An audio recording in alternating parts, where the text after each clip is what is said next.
Today's video will focus on Italian wine values available through Trader Joe's. I went to my local store, perused the shelves, found 5 wines that caught my attention, 1 white and 4 reds. These are from regions that generally bring very good value for the money. I'll taste through the wines along with providing an opinion of each. Hi, I'm Bob Paulinski. I'm a Master of Wine. I've been in the wine trade for more than 40 years, and I post YouTube videos as often as I can. There are nearly 600 Trader Joe's across the U.S. Most stores stock around 400 different wines, some of which are available year-round, others are available seasonally. It's a good curated mix with a focus on value. The prices range from $3 to about $60, with the majority coming in between $6 and $15. For this video, I've invested $32 into 5 bottles of wine. Let's get to the tasting. The first wine up is the 2022 Villa Molino Soave Classico from the Veneto region of Italy. This wine goes for $5.99.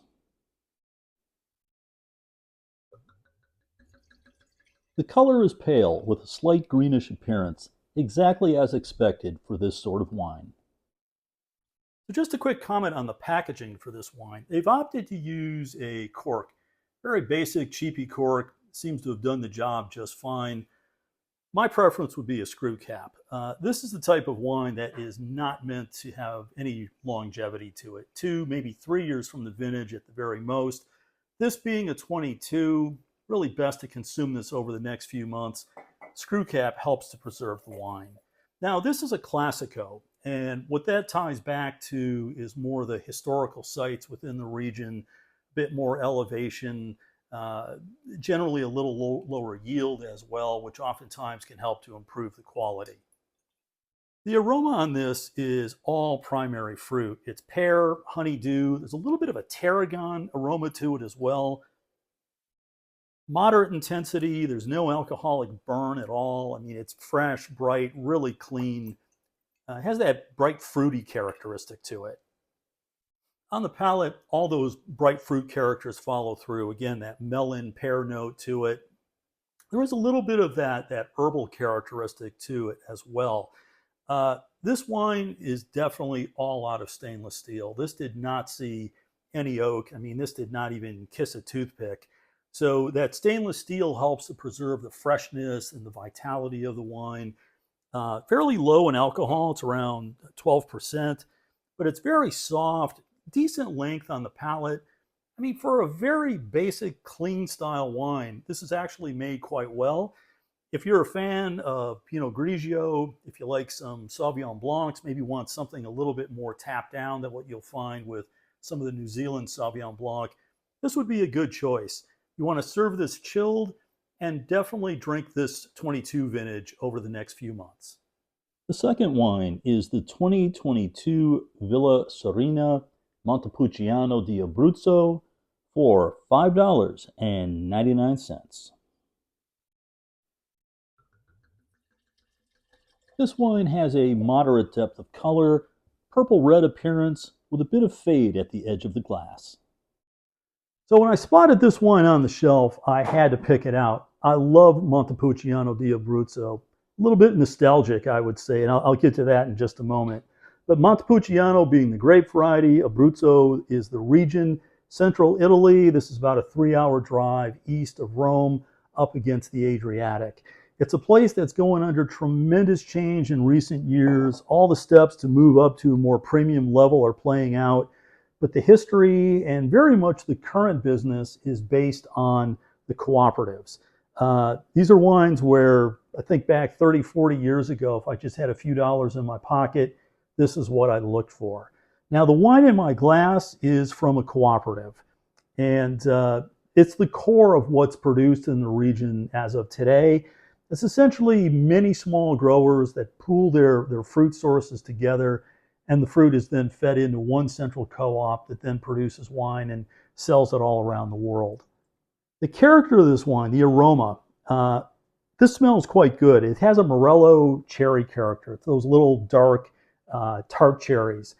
And it has very much that character that jumps out of the glass, but good intensity, a little savory spice note. It really smells quite good.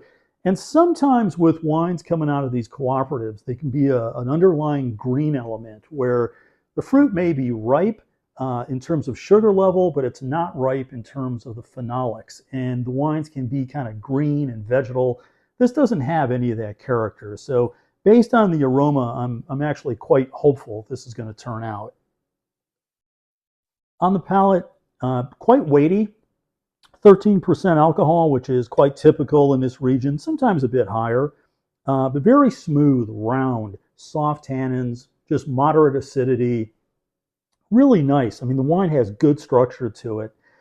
And I tell you, for the price, I've had so many inexpensive wines around this price, that are just god awful.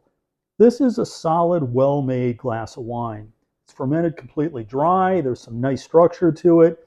Not a lot of nuance, not layering. It's not something you want to keep very long, but for an inexpensive red, this is rock solid.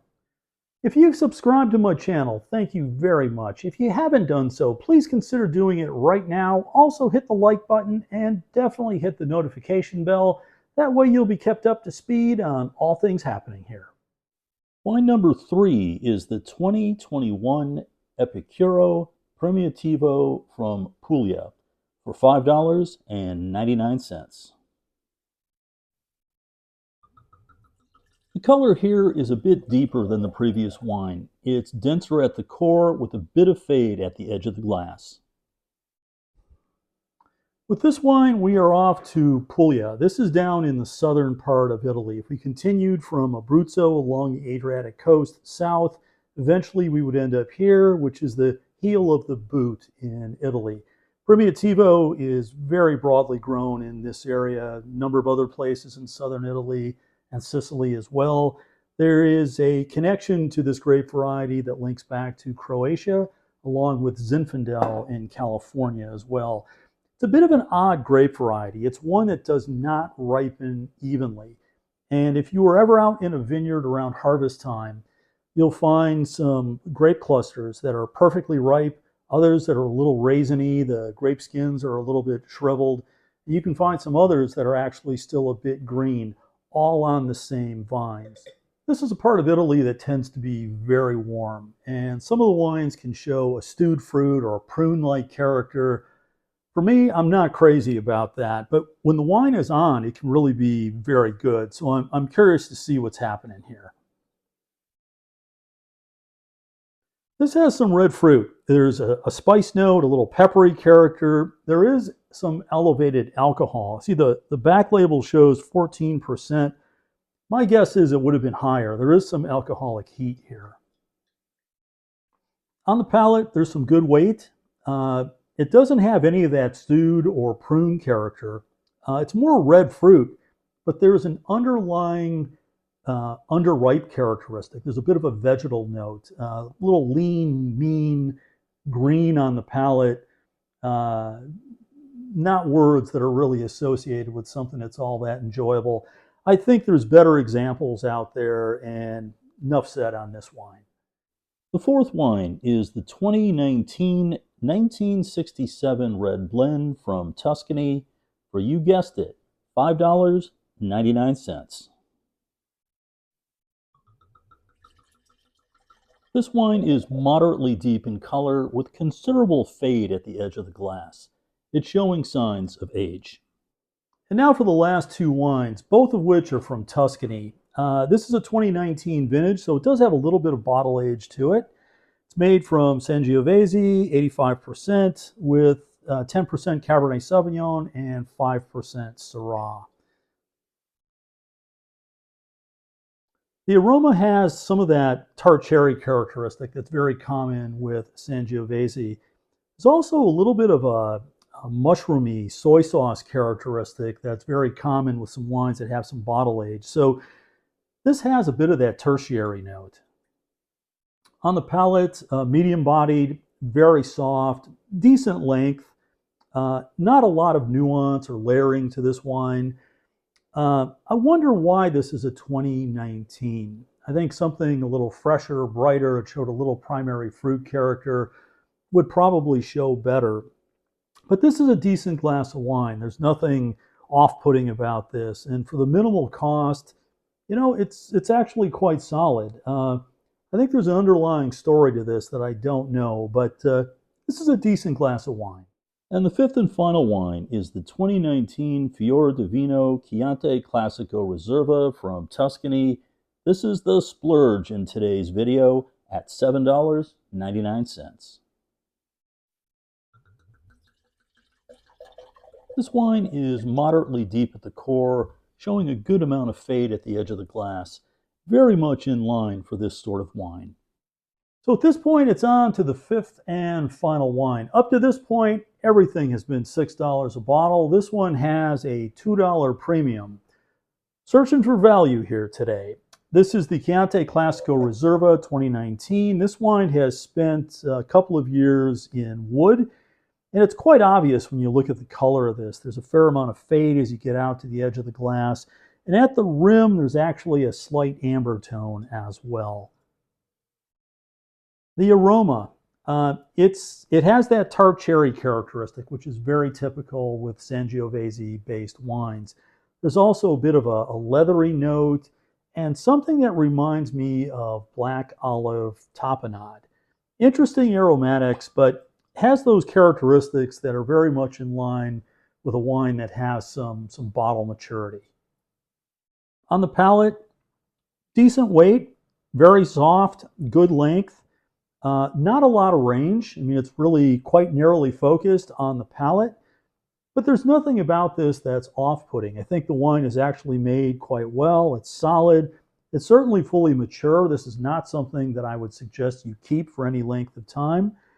Chianti Classico Riserva, maybe the bar would be set a bit higher, but this one has a crazy price of $8. So in terms of the price point, I think this delivers quite well. This is an interesting glass of wine. I'm curious to see how this develops over the next hour or so. Trader Joe's is a great place to search out wine values. I hope this video pointed out a few that caught your interest. For me, certainly the Soave Classico and the Montepulciano di Abruzzo were standouts. As always, thank you very much for supporting my channel. Please stop back again before too long. And until next time, cheers. So I mentioned that I'd like to come back and revisit the last wine, the Chianti Classico Riserva. This has been open around almost 2.5 hours at this point, and I'm curious to see, did the added aeration actually benefit this wine? In terms of the aroma, no doubt that it has. That tart cherry, leather, black olive tapenade, it's all there, but it's become much more intensified. This is not a wine that has a tremendous amount of range, but it's really quite solid in terms of what it does have. It has good purity, good intensity. I like the way this wine smells. On the palate, it's also improved. Not as much as the aroma, but it's balanced. The structure is there. There's decent length on it. I mean, it really ticks all the boxes. It's a very well-made wine. Now, if someone told me this was a Chianti Classico Riserva, what do you think? I'd say this is solid. It's decent. It's a good glass of wine. Throw in the fact that it's $8, it's really quite compelling. This is a solid wine, but it does need some aeration. That definitely will improve the wine.